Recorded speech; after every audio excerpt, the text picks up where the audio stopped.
After a heavy exchange of fire for minutes, terrorists not only managed to flee the Lashkar commander but even killed 2 policemen. Here's the entire report on what happened today in Srinagar's biggest hospital, how militants freed another terrorist.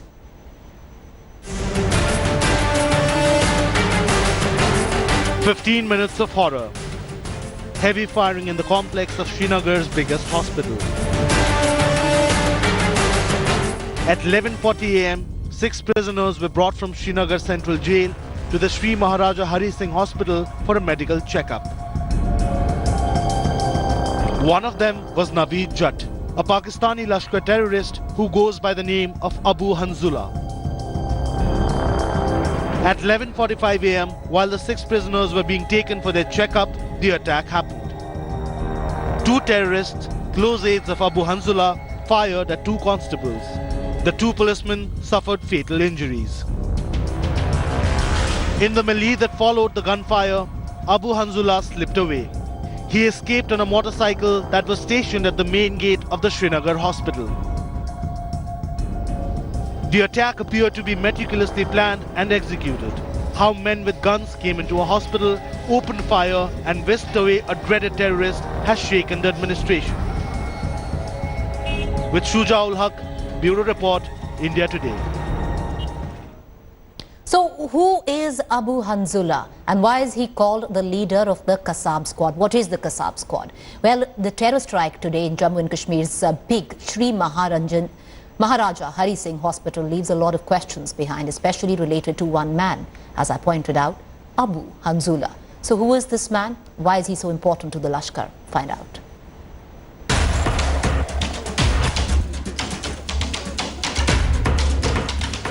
Naveed Jatt alias Abu Hanzullah, a dreaded Lashkar-e-Taiba terrorist. Trained by Pakistan's terror bosses with one intention, to bleed India.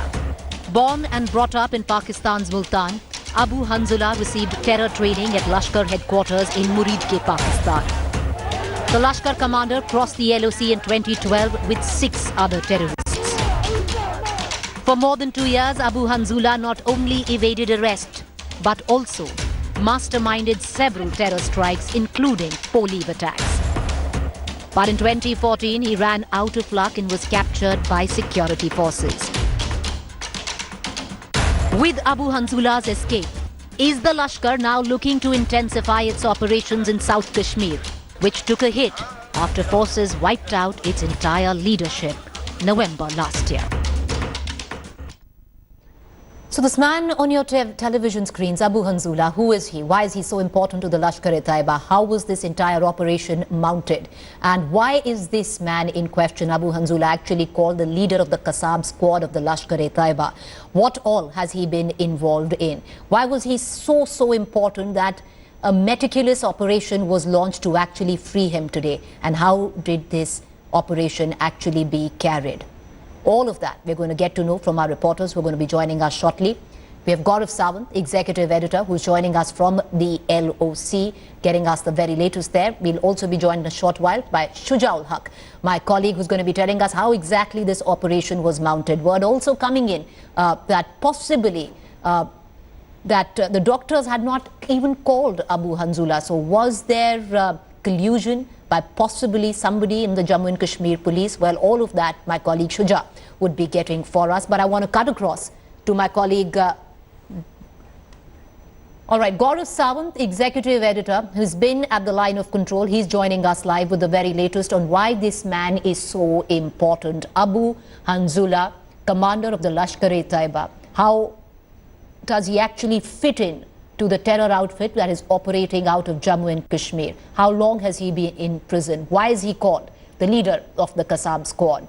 Gaurav Sawant is with us, executive editor. Gaurav, who is Abu Hanzullah? Why is he called the leader of the Kasab squad? Give us details.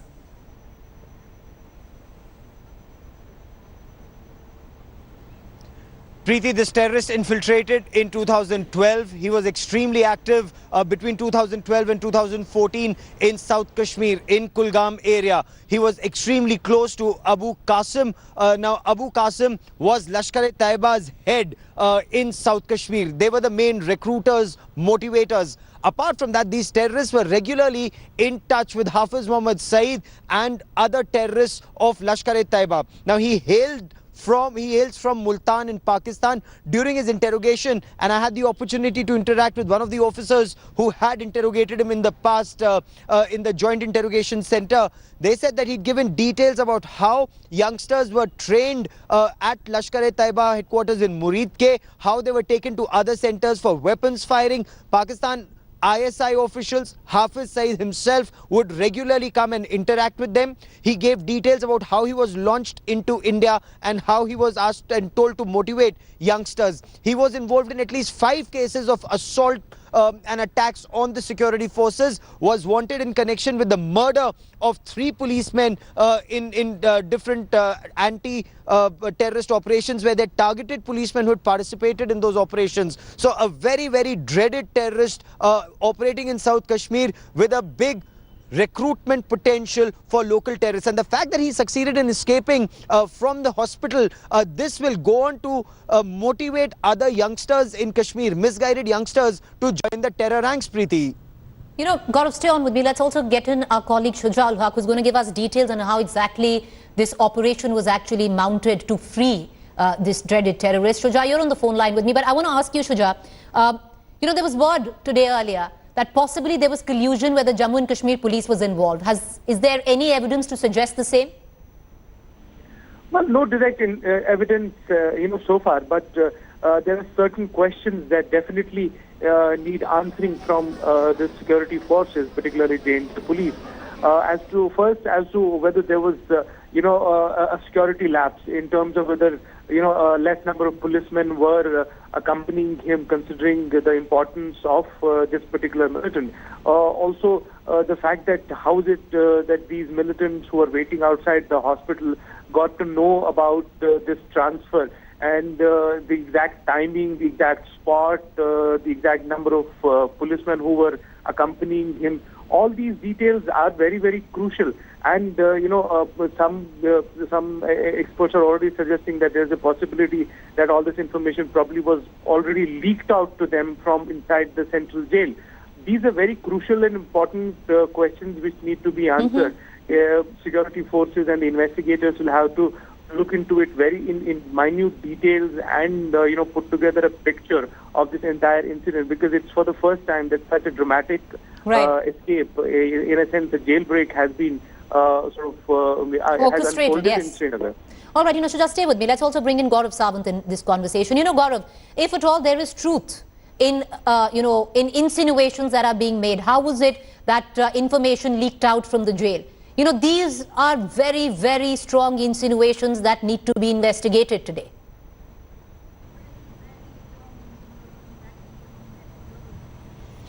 Preeti, there are lapses at multiple levels. Of course, a brave policeman made the supreme sacrifice of his life in this operation. He was shot dead at close quarter range. Now, in this particular incident, the fact that these terrorists left prison, came here, the fact that a terrorist was waiting, so some overground worker of Lashkar-e-Taiba was waiting on a motorcycle outside. What we're also being told is that there was another car which immediately followed them. So was this the second car, a second vehicle that was there to ensure that others do not chase this motorcycle?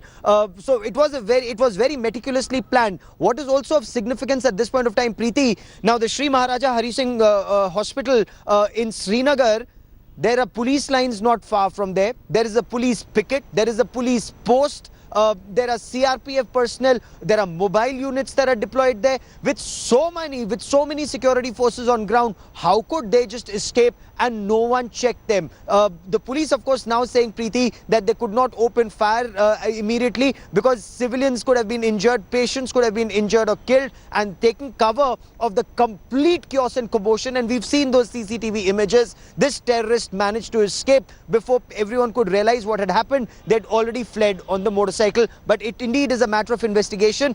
If I may, there are phone call conversations that are currently being vetted, being monitored to know this entire chain. So sources seem to indicate that they should be able to, crack this case. All right, gentlemen, thank you for joining us. We're going to keep coming back to you for more updates. Gaurav Sawant reporting from the line of control, as well as my colleague Shujaul Haq getting us the very latest from Srinagar, where this incident took place.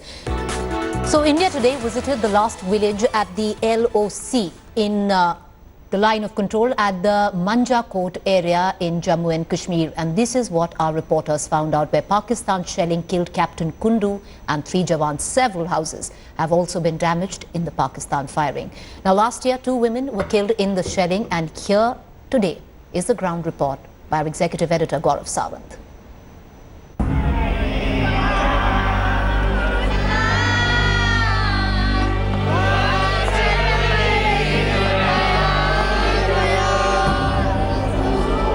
Mourning the loss of their loved ones in Pakistan army shelling last year, these are villagers of Panchgrahi, the last village at the LOC in Manjakot sector.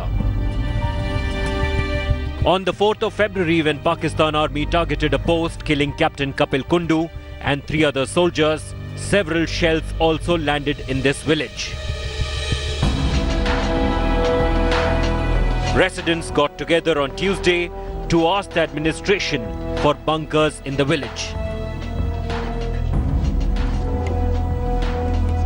The fragrance of food cooked on pine wood in these areas is destroyed by the stench of explosives that come from across the line of control. We are at the India-Pakistan line of control in the Rajouri sector. This is the last village. That is the fence. There you see the tricolour, and just on the other side of the tricolour is a Pakistani post. This is where the Pakistan army had targeted an Indian army position, killing a young army captain and 4 other soldiers. But shells have also fallen in this village, and with me is the Lambardar, the headman of this village, Panchgrahi, at the LC. कितने गोले यहाँ पर आके गिरते हैं और क्या स्थिति है इस समय? बहुत बड़ा मुश्किल है जनाब, गोलियों का कोई साफ अंदाज ही नहीं है। जब हम करते हैं तो पाकिस्तान हमारे साथ बहुत नाजायज कर रहा है, पैंट का तरसे लेकर के आज दिन तक। बुरा संदेश देना चाहते हैं क्योंकि हमारी बाल बच्चे और पूरे हमारे गांव को और हमारे पूरे हिंदुस्तान को परेशानी कर रहा है, और हमारी फौज का इतने जवान जो हैं बेदर्दी से शहीद किए गए हैं। The administration has carried out an assessment on ground and has approved the construction of several bunkers for the villagers. People of this area, with their courage and strength, they are given the befitting defeat to the enemies, and administration is working round the clock for the betterment of the people, especially the army and the district administration, and under the dynamic leadership of the Deputy Commissioner, Dr. Shahid Iqbal Chaudhary, we are working round the clock. Though some villagers have floated the idea of abandoning the village and moving to safer areas, others insist they will stay on, hoping that the army will give a response to Pakistan that will deter its army from targeting civilian areas. आज दिन तक बहुत नाजायज किया है, ताकि हम बर्दाश्त ही नहीं कर सकते। हमें कोई जगह दी जाए या कुछ किया जाए, अगर पाकिस्तान ऐसा ही करता रहे तो हमारा कोई गुजारा नहीं है यहाँ। The administration insists bunkers will be built at a war footing to keep civilians safe. An alternate plan to temporarily shift villagers to a school should shelling escalate is also in place.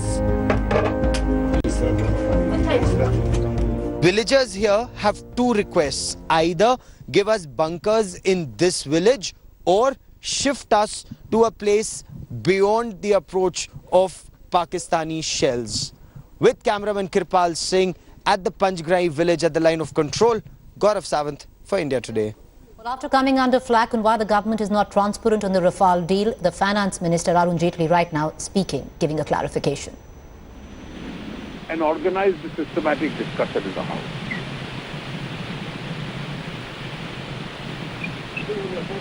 To discuss the conduct of constitutional authority, something which is prohibited under Rule 238. And therefore, I would urge the opposition to start respecting the rules, to start ensuring that the House is run in a very organized manner. And this whole week, there is a very large opportunity that they have to discuss all issues. They're free to raise those issues. They did not run away from the debate as they have done in the manner today.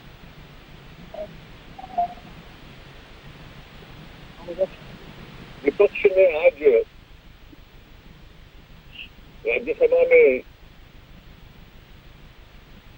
जब कोई संकट या crisis नहीं था उसको manufacture करने की कोशिश की। एक सप्ताह राष्ट्रपति अभिभाषण पर सदन में चर्चा है और राष्ट्रपति अभिभाषण पर तो जितने राजनीतिक विषय हैं सब पे चर्चा हो सकती है। जैसे ही ये चर्चा कल समाप्त होगी उसके बाद बजट की चर्चा आरंभ होगी तो जितने आर्थिक विषय हैं उनके ऊपर चर्चा हो सकती है और ये चर्चा एक व्यवस्थित तरीके से होती है। और व्यवस्थित तरीके से चर्चा न करना और नियमों का उल्लंघन करना और फिर प्रयास करना कि रोज सदन किसी न किसी बहाने पर अड़चन हो जाए, ये रवैया उचित नहीं है। आज बहस से भागने की कोई आवश्यकता नहीं थी विपक्ष को और इसलिए मैं उनसे आग्रह करूंगा कि दोनों व्यवस्थित चर्चाएं हैं सदन में वापस आकर उन चर्चाओं में भाग लें और जो उनको अपना रिपोर्ट देना है वो कहने का उनको पूरा अधिकार है। लेकिन राफेल डील को लेकर राहुल गांधी का कहना है ये मोदी जी ने धोखा किया है।